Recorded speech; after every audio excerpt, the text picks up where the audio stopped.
Hello, কেমন আছেন সবাই? আজকে আপনাদের সাথে চিকেন কষা রান্না করা শেয়ার করব। এর জন্য প্রথমে আমি একটি কড়াইয়ে ৪ টেবিল চামচের মতো তেল নিয়ে তাতে একটি তেজপাতা, ২ টি এলাচ, ৪-৫ টি লং, একটি শুকনা মরিচ, ১ ইঞ্চি মতো দারচিনি এবং ১/২ চা চামচের মতো গোটা জিরা সবকিছু দিয়ে খুব ভালো করে একটু নেড়েচেড়ে সবকিছু ভেজে নিলাম।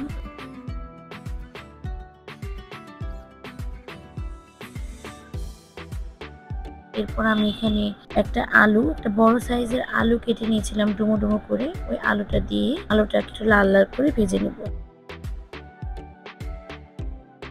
ভাজা হয়ে গেলে আমি এখানে 1/2 কাপ মতো পেঁয়াজ কুচি এবং ২ টেবিল চামচ আদা রসুন বাটা দিয়ে দিয়েছি। এখন সবকিছুকে খুব ভালো করে একসাথে একটু ভেজে নেব।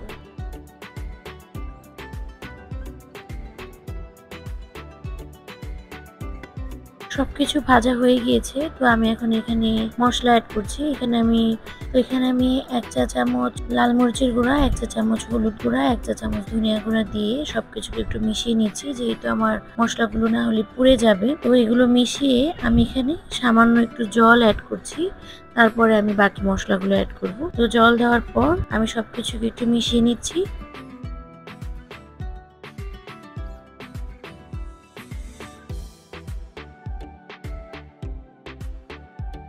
এবারে আমি এখানে ১ চা চামচ গরম মশলা গুঁড়া, ১ চা চামচ জিরা গুঁড়া এবং ১/২ চা চামচ আমি এখানে দিয়ে দিলাম কাশ্মীরি লাল মরিচের গুঁড়া। দিয়ে সবকিছু ভালোভাবে মিশিয়ে আবারও একটু জল দিয়ে দিচ্ছি। এবারে আমি এখানে পরিমাণ মতো লবণ দিয়ে দিচ্ছি। এখন মশলাটাকে খুব ভালোভাবে কষিয়ে নিব। বারবার অল্প অল্প করে জল দিব এবং মশলাটাকে কষিয়ে নিব।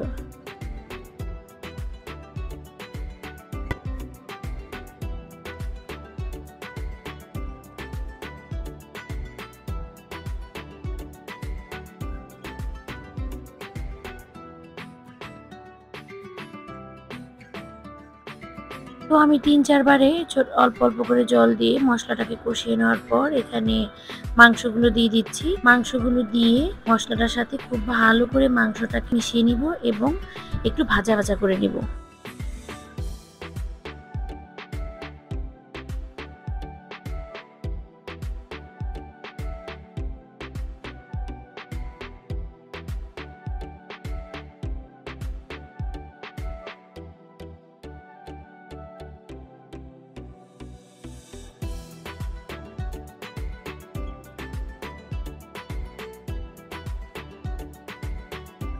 মাংসটা প্রায় ভাজা ভাজা হয়ে এসেছে। এই পর্যায়ে আমি ঢাকনা দিয়ে ঢেকে চুলার আঁচটা একদম কমিয়ে ৩ থেকে ৪ মিনিটের মতো রান্না করে নেব।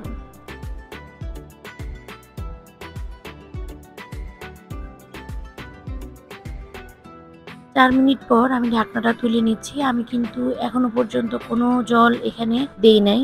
তো মাংস সেদ্ধ হচ্ছে এবং ঢাকনা দিয়ে রান্না করার ফলে এর থেকে অনেক জল বের হয়ে এসেছে। তো ওইটা দিয়ে আমি এখন রান্না করছি। তো নেড়েচেড়ে দিয়ে মাঝখানে আবার আমি ঢাকনাটা দিয়ে দিলাম। ঢাকনা দিয়ে এবার ২ মিনিটের মতো রান্না করে নিলাম।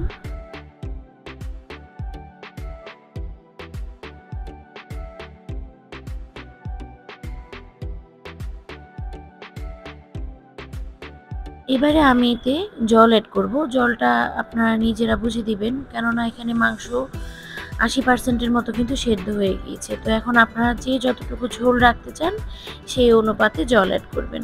আমি খুব বেশি ঝোল রাখবো না, তো এর জন্য আমি একটু কমই জলটা দিলাম। দিয়ে আবার ঢেকে ২ মিনিট রান্না করব। রান্না করার পর আমি এখন সবকিছু একটু চেক করে নিব আমার আলু এবং মাংসটা সেদ্ধ হয়েছে কিনা।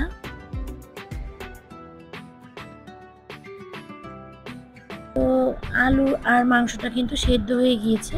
তো এবার ঢাকনা না দিয়ে আমি ৩ মিনিটের মতো রান্না করে নিব। তাহলে কিন্তু আমার রান্নাটা শেষ হয়ে যাবে।